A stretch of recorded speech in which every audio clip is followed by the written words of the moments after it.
Hello and a very warm welcome to the Real Talk on RTV, yet another edition of an amazing conversation. In fact, this particular one will be the real deal because for the first time we have two people on the set. We're coming to you from Mythos Boutique Hotel. It is in Kiyovu and you should check them out. Visit mythos.rw.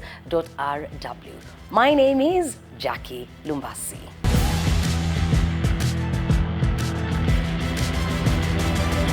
Today we're having a very personal conversation. It's very personal and that's why I have my personal people joining me for a conversation on grief, loss. We've all lost somebody that we love. It's possible. Or you've lost someone that you didn't really love, eh? That also happens. But we've gone through loss. Juju, It is a pleasure to see you. My guest, Juju Karitanyi. She is the head of communications at HDI. She's a communications specialist. And then we also have with us Rachel Uwase, who's from ICRC Mali. Thank you for sitting down with us, Rachel. Okay, it's a pleasure. What do you do at the ICRC? I'm a coordinator of communication and prevention. What does that mean? Prevention, especially? Prevention, so the ICRC, it's an organization that operates post-conflict. So we prevent any eventuality that could cause another conflict or add suffering to survivors and victims of conflict. That's nice. Lovely to have you on the show with us today. The thing that brings the three of us together is that when people talk about the COVID season and what it took away from them, COVID took away my mom. I keep saying, in fact, there were three very close people. It started with my grandfather, took my mom, and on the day we were getting my mom out of the mortuary to bury her, her mother died. Juju, you lost your dad. You see, the same season, and Rachel as well. And so let's start by talking about the kind of relationship that we had with the loved ones that we lost, starting with you and your dad, Juju. Yes, so I lost my dad. My dad was not just like a father. My dad was a friend. My dad was a best friend to me, a personal coach. He used to make me laugh. I've never seen a man who'd make me laugh like my dad did. Wow. My dad was, when it come to career, so this is a person I would go to if I wanted to change my career, and he would always advise me. My dad didn't believe in feminism, but he believed in my fight. Mm-hmm. So this is a person I would go to and I would explain the type of violence and injustices that women face, and he would listen. And my dad was a lover. I know it's, I don't know how to say it, but you have a parent who has a very personal relationship with you, who understands you.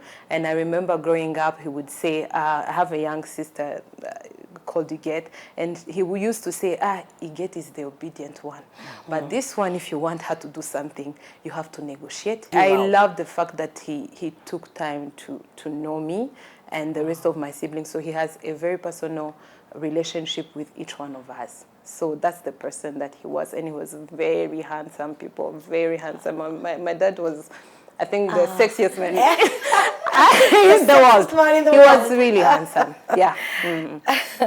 Yeah. Rachel, was your dad as handsome as Juju's dad? Of course. Definitely. Yeah. My dad had this beard, white and black beard, that I loved so much.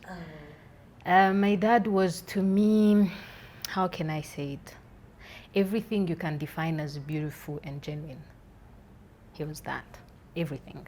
From being a friend to an advisor, to a gossip partner, to the main character in my life that I would call a movie, to the only person who loved me for who I was, who I hoped to be, and who I was becoming in between. With mistakes, with trying, with all the crisis you get, teenage and everything, he just loves you genuinely without asking anything. That's the kind of relationship I had with my dad. So the kind of relationship that you people had with your dads is what I had with my dad. I was daddy's girl. And yet with my mom, it was up and down, just like a typical daughter-mother relationship. When I had the first time she was told that I had been seen talking to a boy, instead of my mom coming to me, she reported me to my dad. And And so I didn't have that relationship where I could talk to her about my boyfriends, talk to her about my escapades. We were not that close, you know? And as we grew older, things changed. And so I guess we enjoyed our lives a lot when I grew older and we became friends. And there were even some very personal and deep secrets that she shared just before she died. And I think that particular sharing is what just ruined everything. It ruined everything. I keep asking, why did she wait to tell me? And then a few months later, she passes on. That it left me in a very bad place. But as we continue the conversation, maybe that's what grief does. How did you receive the news of his demise? And did it happen suddenly, or was he sick? It happened suddenly, as you said, COVID. So we believe that it was COVID because he went for a test. He got, it was in May. So you remember the Delta variant? Yes. So when it came on, I remember I talked to him on 13th of May. My mom had told us that he has flu, and this is what I also don't like because of the patriarchal system that we are in, where men hide their pain and they don't show it. And I think that's what happened to my dad, because it was like I have flu. So I reached out to him and I'm like, I'm praying for you. I think you're gonna be okay, but can we run some few tests? It's like, I'm okay, don't worry. And then after like 10 days, he was just like deteriorating. And then my mom pushed him. So like, okay, let's go for our tests. It's like, okay, we are not doing bigger tests. Let's just go for a rapid test. And at that time, there was a way Delta variant would hide. And then the result came negative. So I called him that whole day. I remember I was taking some professional photo shoot here at Mitos, and I wasn't happy. I was very anxious.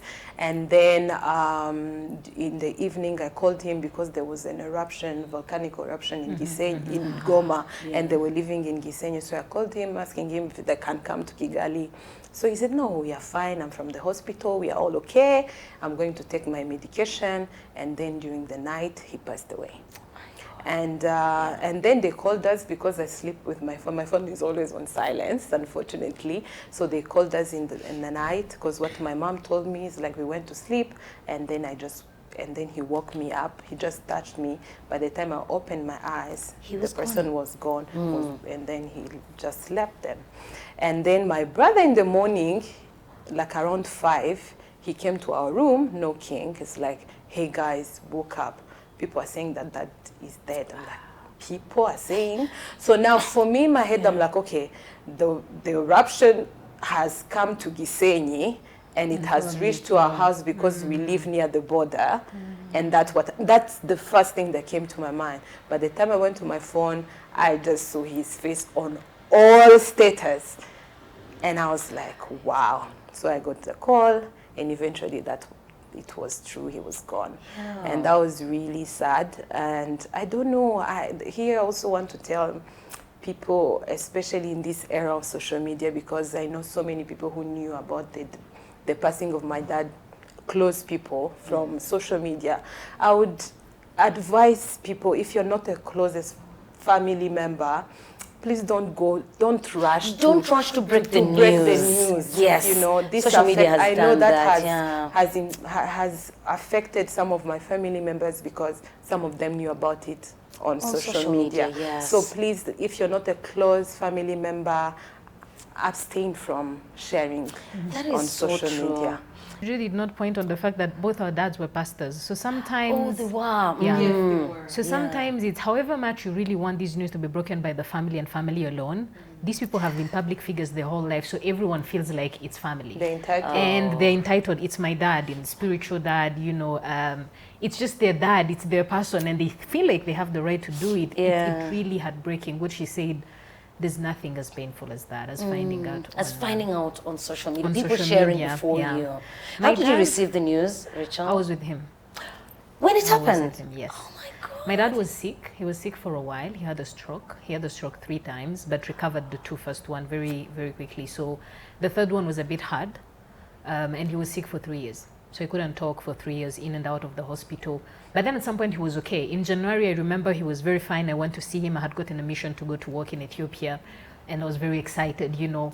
dad's dream coming to reality. I'm going to work. By the time I come back, he'll be feeling well. I'll tell him everything about my mission.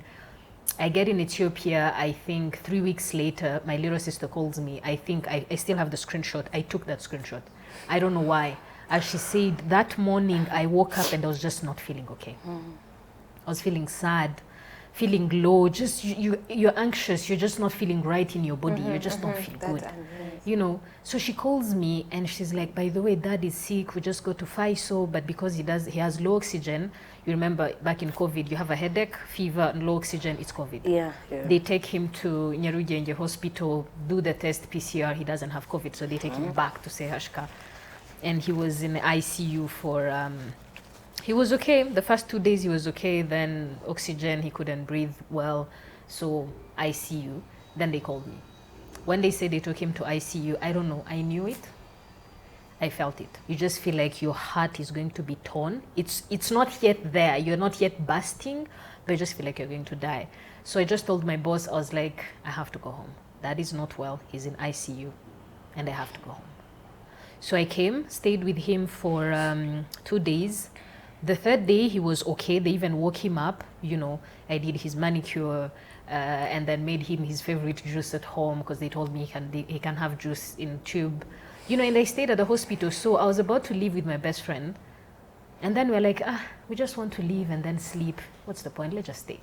So we stayed around 6:30. The doctors called, 6:30 p.m. They're like, you should come and say bye. So I was standing there when every organ stopped working, when every machine went off. I was just there. You witnessed that. Oh my goodness.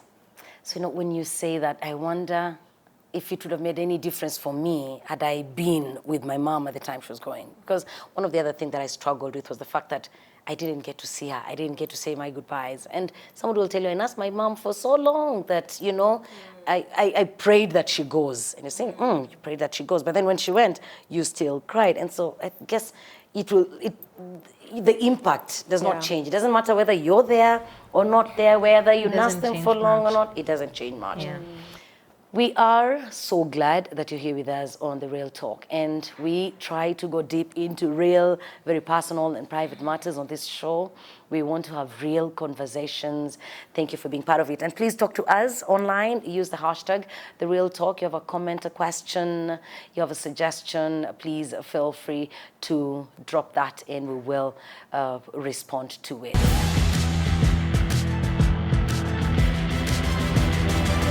Thank you for being with us on The Real Talk. We are at Mythos Boutique Hotel. Visit mythos.rw. Visit Juju, Rachel, and myself on social media. We are there if you want to interact with us. We'll find a way of sharing those handles. And if you have a personal story that you'd love to share with us, please do so. It's the reason we're here. We've gone through these experiences and want to learn from each other, want to give each other strength. Yes. That's what this is about. Definitely. The mourning period. How was that? So now for us, now there is the grieving period, and then there is also the earthquake that is happening. And I remember we were in our house. Now my mom was devastated because she lost the love of her life, and she's there sitting, and then in one moment you just hear the house like it's shaking, and then in 1 minute we are laughing because everyone is taking their mattress, going outside. So, and then after, like, now comes the funeral. It was very hard because one of my siblings was not here. He didn't come, and I really feel so bad for him because he saw my dad. My dad sent him like an audio, and he listened to it, and it's been really hard for him after today. And now I think there was an easier part where after the funerals, then my mom moved to Kigali. We looked for a bigger house, and then we were all together. That's where I thank Mama Rachel, because they didn't know each other that much. We only knew Pastor Kabamba and the wife, and they knew us. But that moment is now Mama Rachel and my mom share the same nationality, the same tribe, so they came to see her. Now, my Congolese mom has her way of grieving Yes. that was very different from the Rwandan way Rwandese of way. grieving. Yeah. And it was very hard. I could see how she felt so alone, yet she was surrounded with so Surrounded with much people. love. And she was like, oh, so this is how you do it in Rwanda. You don't cry? So this is how you do it in Rwanda. So she was all the don't cry. time shocked. Yeah. And then they came to visit her, and I remember she really cried a lot because she felt like she saw some people. sisters. She felt at home She felt with these seen. people, yeah. So from that time, Mama Rachel and my mom have become friends, and they always, in time to time, they always visit her and give her strength. So I myself went for therapy because I knew that it was very important for me to go, so that I can navigate life. It was very hard for me to go back to work, but I'm thankful for friends who understand that it's very hard. The first day I went to work, I closed myself in the bathroom, I put my earphones and I listened to music over and over and over, and I was crying. And then my colleague came, she just stood there, and then she said, Drew, if you feel like you can't do it, you just go home. So I went home. So now, everyone had their way of grieving. We were angry. We would love each other one morning. We would hate each other another morning. So it was just that until the year passed. And one day it's easy, another day it's not. One day you feel like you miss him. Another day you're like, okay, I've accepted. Another day it's like, why did this happen? Maybe I should have gone. Maybe I should have done this. So yeah, grief is really hard, but it was also easier because of love of friends and love of my environment at work. And also some friends who would come and take me out and we sit and talk. Getting back to work was tough. And the fact that I was on air every morning, and I'm this person that everyone relies on to cheer them up.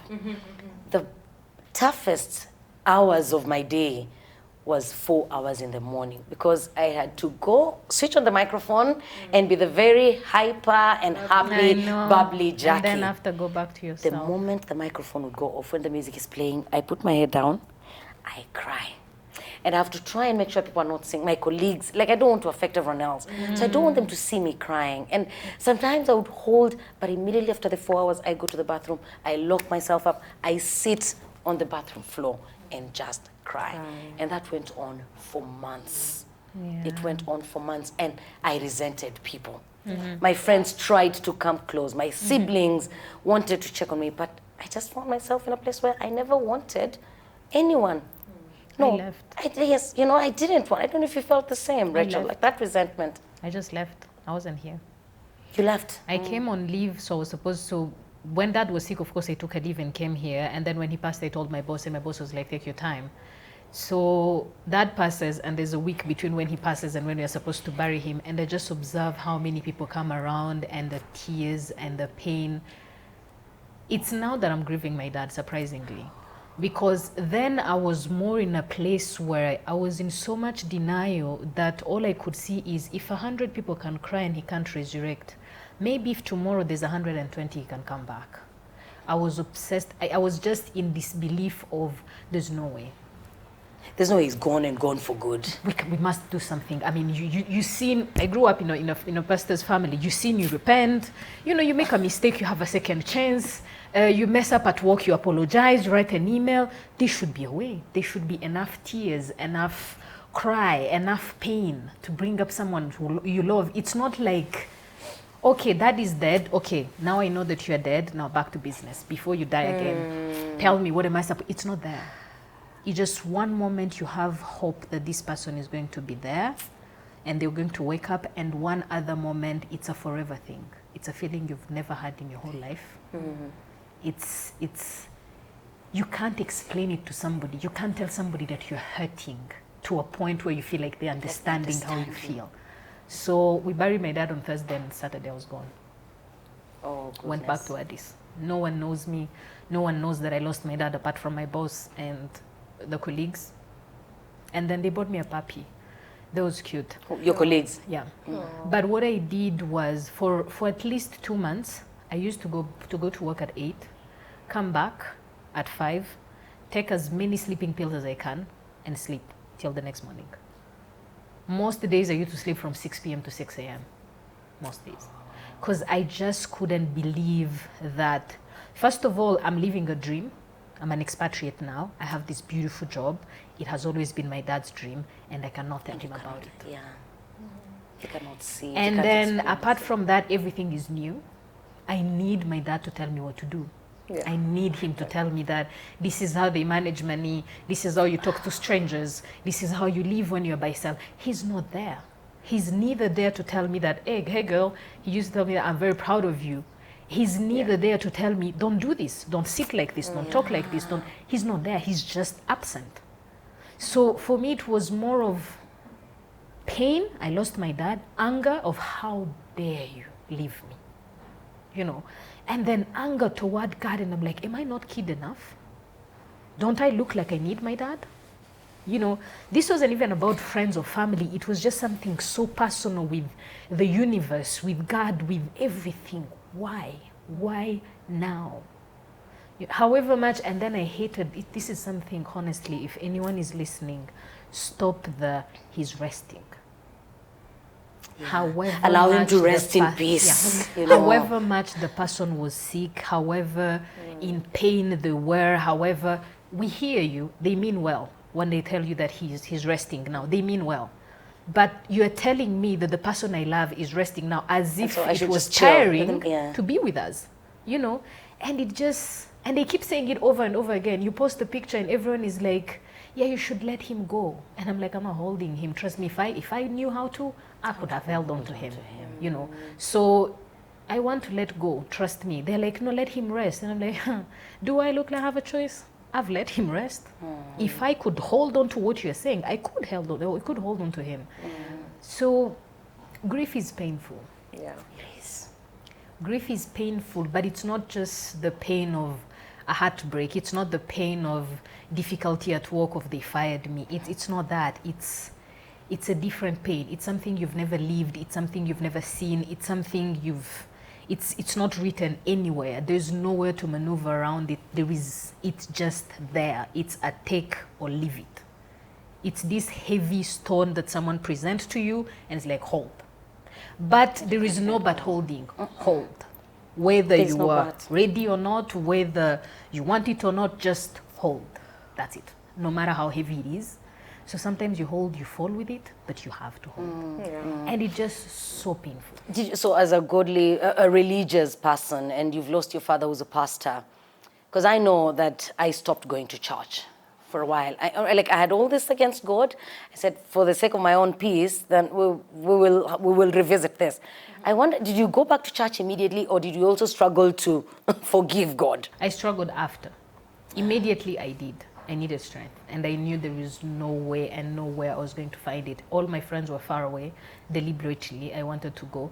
But then I also knew that, you know, it's in this position where, again, you don't have a choice.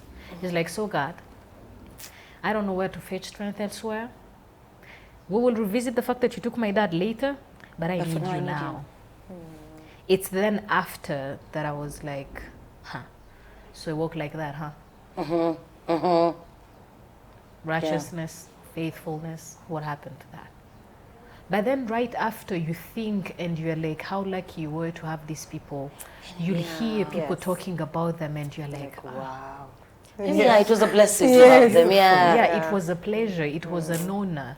But before then, church or anything godly, it's for once you leave something that it's so not tangible, that faith becomes so far-fetched. Grief comes as that one thing that it's there, you cannot explain, it's not tangible, but it hurts you so bad that you either understand faith or doubt it Or you even don't more. understand it. One of the two. Yeah. So the head of the family has gone. How did that affect your relationship with your siblings? Oh, wow. That was really hard. It was really hard. So my dad was the first son. So before him, there were two sisters. And my dad was not only the pillar of our family, he was the pillar of the whole family. And when he left, I could see how my uncle, who used to call my dad and they would watch the EPL, the football. So my dad was a Chelsea fan, and I remember even before the They would have a funeral, we culture. went to watch Chelsea, and Chelsea won, and we couldn't tell him, but we were so happy. And he used to watch the game for 90 minutes on the phone with his brother. So my dad used to check on, they had the sister of his mom, they would talk every day. So my dad had a relationship with each and every one of us. He was our pillar. But I remember when he died, what I wrote was like, we were like the babies of an eagle who now left us so that we can fly on our own wings. And that's how I felt when he went. You believe because that's what I believed in that moment, because our dad had embraced us. We were in Kinyarwanda, they called it kwitetesh. I remember even sometimes I had these bosses who were like, it seems like you lived an easy life, you know, like, you know, so that was my dad. Yeah, my dad was like that. He was a girl dad, you know, and he was our pillar. Now we were about to live on our own. And that was hard. That was hard for my mom. She came to this country because of my dad. She never knew anybody. That was her friend, and it was hard for my dad, for my mom. It was hard for the church. For the first time, when we remember the first anniversary, we went there. We discovered things about my dad, the good things about my dad, and we were like, So this is how he was. So there were people who thanked him because the first mattress they slept on is my dad who bought it for them. There were kids who had malnutrition. My dad found a way so that they can have food every day. There were people who had HIV. My dad found a way to give them hope and encourage them to take medication. There were people who came from different places of the country to come and pray there. They didn't know anybody. My dad opened their home for them. There were people who didn't, because my dad worked in Braliwa for like 20 years, and he trained so many young people.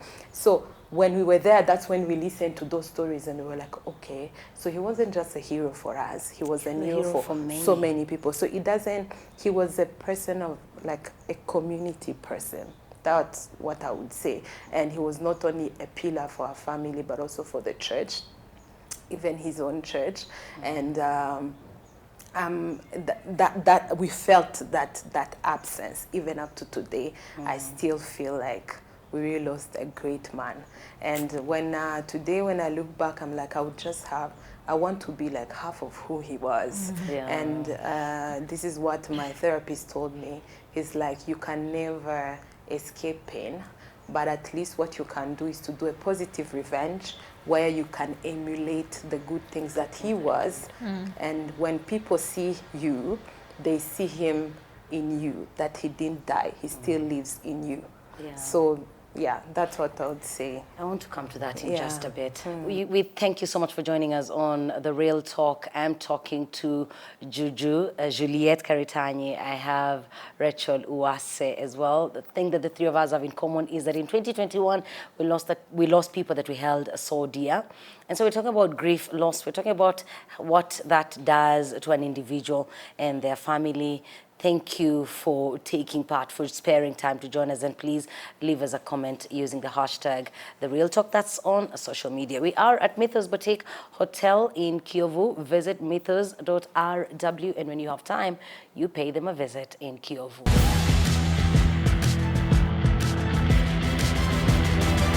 Thank you for joining us on The Real Talk. Juju, you talk about the very many good things that was said about your father, and the people continue to do that. I had the same about my mom. I think I took it for granted that, as I said, she's your mom, she's your hero. But our mothers, our parents are parents to a lot of people. And after my mom's passing, when I go to find out how impactful she was, not just to our family, but the rest of the family and the villagers and the church, I felt so bad at thinking that maybe she didn't know that she was that worthy to the society. And I wonder, do we tell each other enough? Because I think the lesson I learned from this is we need to learn how to appreciate each other enough when we still can, as opposed to living those regrets of, I wish I knew this, I wish I had told her this. Because when I think of my mom, I think of the very many things I could have done with her.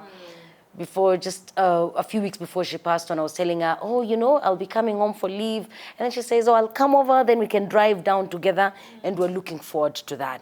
When I look back today, I'm thinking, much as all these restrictions and with travel and all, when they opened the airspace, I could have flown her into Kigali and given her a few days of rest, which I didn't do. So there's a lot of the afterthought and the regret. I realized that losing a loved person also makes you feel very guilty and leaves you with a lot of regret. I don't know if you ever felt like you had done enough for your father. Did you ever feel that? No. You felt like there was something. Like there was something you could have done more. Yeah. Surprisingly, I felt like I did. You felt like you did.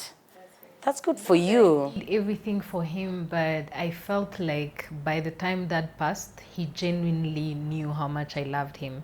I genuinely knew how much he loved me. I knew where he wanted me to be in life. I knew the path he wanted me to take. I knew the dreams he had for me and the project he had for me. I'm the only child in my family that didn't do science, so I did politics. And I remember the day I decided to do politics, my dad was like, the only politician I know is the president. How am I going to help you? You know, and that was him saying, my dear, you're on your own, but I'm here to push you. So I lived by the side of my dad, figuring out the career I wanted to be, but still the career I wanted to take, but still pushing him through the unknown. You know, every time, along. Every time I was like, we have a conference, you could see the hesitation on his face of, oh my God, you're so young. You have to travel to where again? Where will you sleep? Why? Okay, go then, but call me, you know. So somehow I don't carry that much of a guilt, you know. And it's also something that I really thank as Congolese when we grow up, anyone who is older than you is tonton and tontine. So that being a bishop in Huye, where the biggest university was, so many people passed through church. So I thank them and really am thankful for them because they did make my dad feel loved all through. That's good. All through, I saw them every now and then, even when he wasn't sick, taking buses and they just come in hundreds just to come and tell him how much they care. To bring their kids, to bring their wives, to bring things, just to sit with him, laugh like the old good days. So he did feel loved. Of course, grief always brings that of could have done more. You know, maybe a vacation would have helped. Maybe, you know, but yeah. At least I'm grateful that those people were around, and also after what you're saying, hearing them testify that. But I also get the chance that I lived Dad's goodness. I wasn't just told about it. You know, lived that's why I was saying we were very close. I lived it. I lived my dad waking up at 4 a.m. because there's a sermon. I lived him worrying about someone who is in the hospital that he wants to help and doesn't know how to, and he calls and reaches out to people to see if he can help. I reached that making fundraisings for someone to build for people's houses. You know, you were right there with him. I was there by his side. You know, we used to have these trips from Huye to Kigali when he has a meeting. We stayed in Butere. And it was just 2 hours of him telling me about church, about life, about friends, about the how and the whens and the ups and the lows of life. And it was just beautiful stories to hear. Of course, it comes with frustration of, that food is hard. Today, it keeps me going. I still wish he was there. But at least I'm glad that when someone stands and say, your dad was a good person, I can recall. You can. I can recall. Were you his favorite child?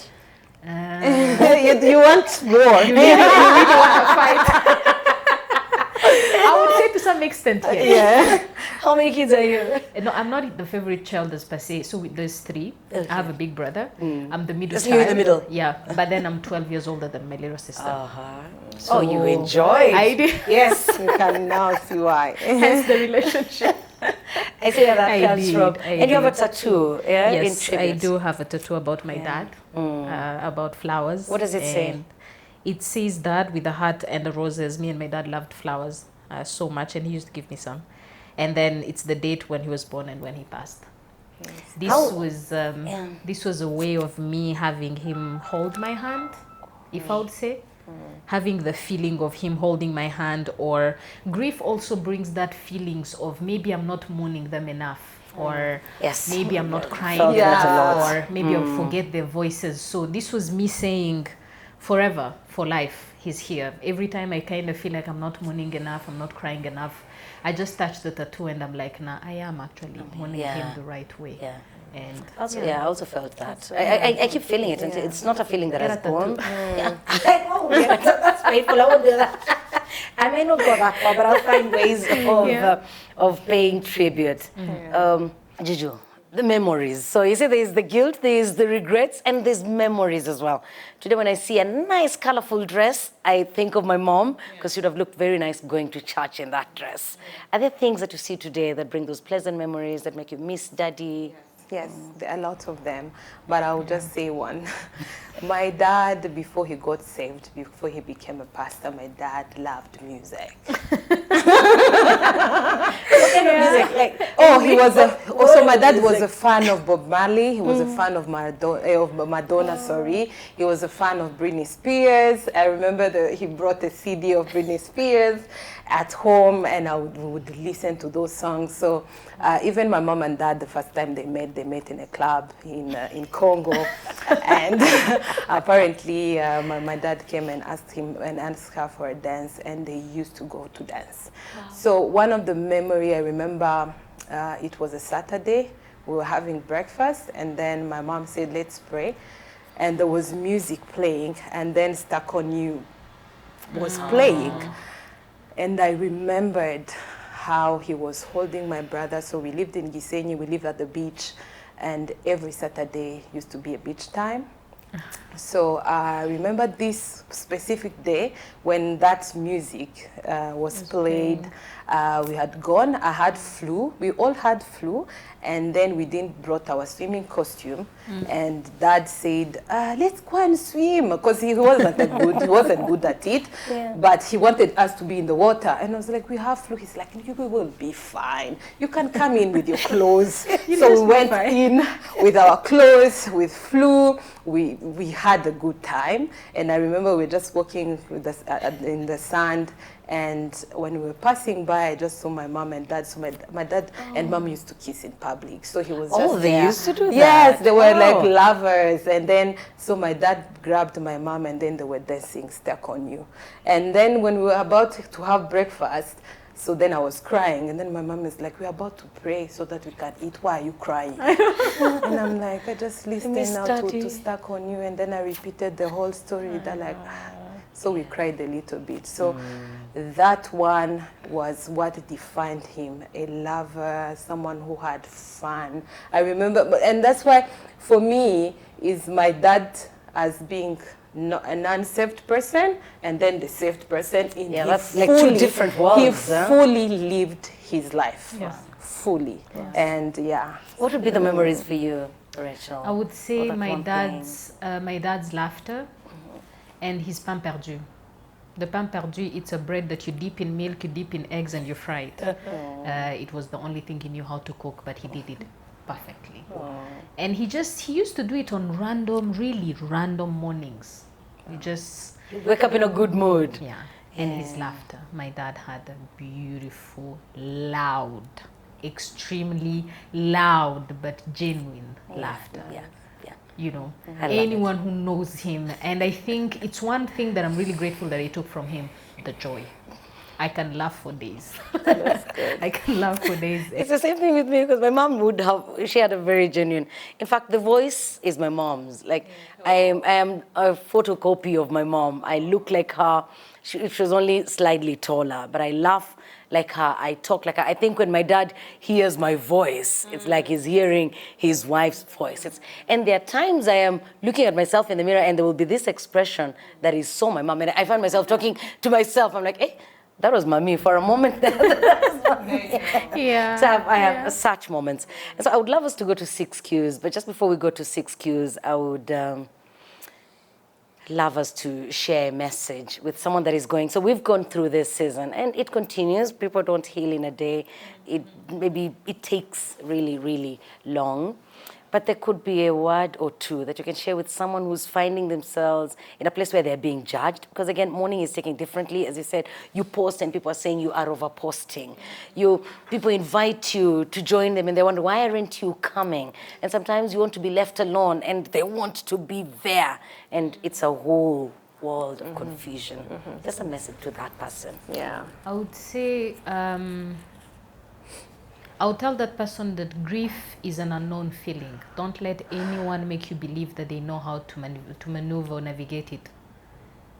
It's unknown. No one has ever found out the how to. Yeah. So anything that makes you feel a little bit of peace, a little bit of warmth, a little bit of comfort, just do it. If you want to post 100 pictures per day and it just makes you feel a little bit of good, when I say a little bit, it's because the amount of pain you be feeling, just writing on a status, alleviate it a little bit. So I would tell whoever is going through grief, don't take the pressure. It's an unknown feeling for everyone. Just do anything that makes you feel closer to them in any possible way, and anything that heals you in any possible way. And take your time. Take your time. Take your time. Take your sweet time. Yeah. And especially be graceful to yourself. Yeah, be graceful to yourself. And even with this social media, and because it's a big thing, I made a personal, conscious decision. I will mourn my mom my way. And so for it's coming to 2 years now. Me too. I posted once about her passing. I have not posted again. I found myself, I said I will cry, I will do all these things. If it suits me not doing it publicly, I will not. And so as you've said, do whatever you want to do. And if for you, it's that feeling of, I don't want to be on social media, yes, you don't have to be there. Or and maybe your siblings are posting on their statuses, WhatsApp status, and you're feeling the pressure of doing it, don't do it. Mourn your way. Just do it your way. I would love to tell them that their feelings are validated. Yeah. Whatever they're feeling is validated. They don't have to make excuses for other people to make other people feel comfortable, so that they can be comfortable. And no matter how many times you've lost a person, it's always unique to that individual. It is unique to the moment, it's not like you've lost 10 people, now why are you crying? No, you're validated, your feelings are validated. As Rachel said, if you do something and you feel like this is bringing comfort to you, please do it, and don't feel bad. Try to find a partner, at least tell them, if you can find someone that you can trust, to make them aware of what you're doing, so that they know.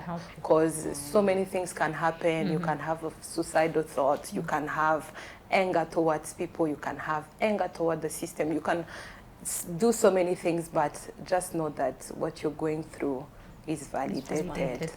That's what I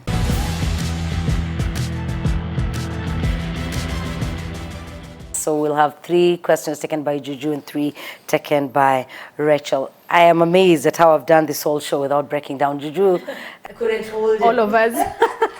I'm amazed at myself. Question number 1 goes to Juju. Yes. What is your preference between the menstrual cup and the tampon? She talks about it a lot. Always a menstrual cup. I knew you'd say that. If you're a woman and you can, and I hate the fact that a menstrual cup is stigmatized. It's like people would always tell you, no, how does that big thing go in your vagina? No, if it's comfortable to you, if you can use it, if you can afford it. If you can't afford it, please let me know. I know we can have those conversations, but a menstrual cup, 100%. This is it's good for the environment, it's very comfortable, and it's also, you don't feel the flow. It just, things are happening and you just go to the bathroom. Please. You made me use it once, Juju, and I was very uncomfortable. And that's probably I didn't fix it very well. That's okay. We can try for the next time. If it's not comfortable, you can move to whatever makes you feel comfortable. I just don't like when women don't use it because they said it wasn't, or there are also other stigma around it. And I know how good it is of a product and how it can actually break the period poverty that is in the world, because it's a product that you can use for 10 to 15 years. Just a reminder, we are in a menstrual hygiene month, which is in May, and we celebrate menstrual hygiene on 28th of May. If you can, please buy a pad for someone. Remember, girls, not all girls have the privilege to buy a sanitary pad, a menstrual product. So please do that, at least for this month. Great. I'm glad I asked that question, because now we've been told about the menstrual month as well. Rachel, between singing and dancing, what are you good at? Dancing. I love dancing. She's also good at cooking. Maybe she can. Cooking as well. Yes. I love dancing anytime. Dancing any day, anytime. Okay. Dancing, yes. Juju, if you were not a communication specialist, what would you be? I would definitely be a lawyer. Because I was very talkative growing up. It didn't stop. Same. I'm still talkative. So my mom used to say that, you become a journalist. Or so if I didn't become a communication person, and I would be a lawyer. At least I would advocate for women's rights in the court or the do right something. place. Yeah. So Rachel, what is that thing that people don't know about you? I'm extremely emotional. Yeah, I'm such a crybaby. Yeah, I am too. over anything and everything. Same here. I cry over movies, I cry over books, I cry over good things, bad things. Yeah. And I'm a desperate empath. You're a desperate? Empath. Oh dear. Yeah. Yeah. You are? Yeah, like, That's a can we good have thing. a group hug? Yes. All of us? That's a good of course, thing. yeah. Juju, your best childhood memory? Oh, wow. There's so many. Let's pick one. The best. That's of the them best. all. They won't be the best. I'm The one trying. that comes straight away. One that comes straight to my mind was when we were coming to Rwanda. So my dad was sitting us down. He's like, we are going home. So, and then she's like, now home, they speak in Rwanda. If they ask you amakuru, you will say nimeza. If they ask you urashakiki, and then you say amata. And that was in 1994, in October. We came to this beautiful country that gave us a beautiful life. And that one, that day when we left, we didn't live in buses, we left in trucks, amakanyo. Yeah, And that's how we came to this country, and it's been more than 29 years. 29 Beautiful. years. Yeah. It became a beautiful home. Yeah. Rachel, what do you enjoy doing during your free time? Cooking. Cooking. I'm such a good cook. I just cook anytime I'm confused, anytime I'm tired, regardless of the hour of the day, be it 4 a.m., be it 1 a.m., be it 2 p.m. I just get a knife, slice something, Ooh la la. and cook something delicious. When my guts are happy, the emotions get back in line. Always. We can feel it in the food, eh? There are very few modern women I talk to and they choose cooking. They all stay away from it. Yeah. Cooking, Oh, that's literally. lovely. Yeah. It's really good. Thank you. Thank you so much, ladies. Our guests today were two amazing ladies. They're both in the communications space. Juliette Karitanyi, let's call her Juju. She's quite vocal. She's been on radio. She's done things, and you might know her. Please interact with her on social media. She's at the Health Development Initiative, and you follow her online so that you can see the kind of work that she's involved in. Thank you. Yeah, and then our friend Rachel Uwase, all the way from ICRC. I have a few friends at the ICRC. I'll tell you about them off air. She's in charge of communication and prevention. And at the beginning of the program, she mentioned what that entails. If you are going through a tough time today because you lost someone that you love, I am hoping that this conversation has spoken to you. It has spoken to your need. I was told to seek help from a therapist. I did not. And maybe that's why mine took longer. But Juju says that she talked to a therapist, it helped. I don't know how you're feeling and what your gut is telling you, that gut feeling, but go with it. If it says go lock yourself up and cry, you go do that. If it's saying go speak to your sister, go speak to your pastor, go speak to a therapist, please go and do that. Ultimately, we're praying that by God's grace, you will find healing. A big thank you to Mythos Boutique Hotel in Kiyovu that have hosted us and made it possible for us to broadcast, or rather have this show in a very beautiful space.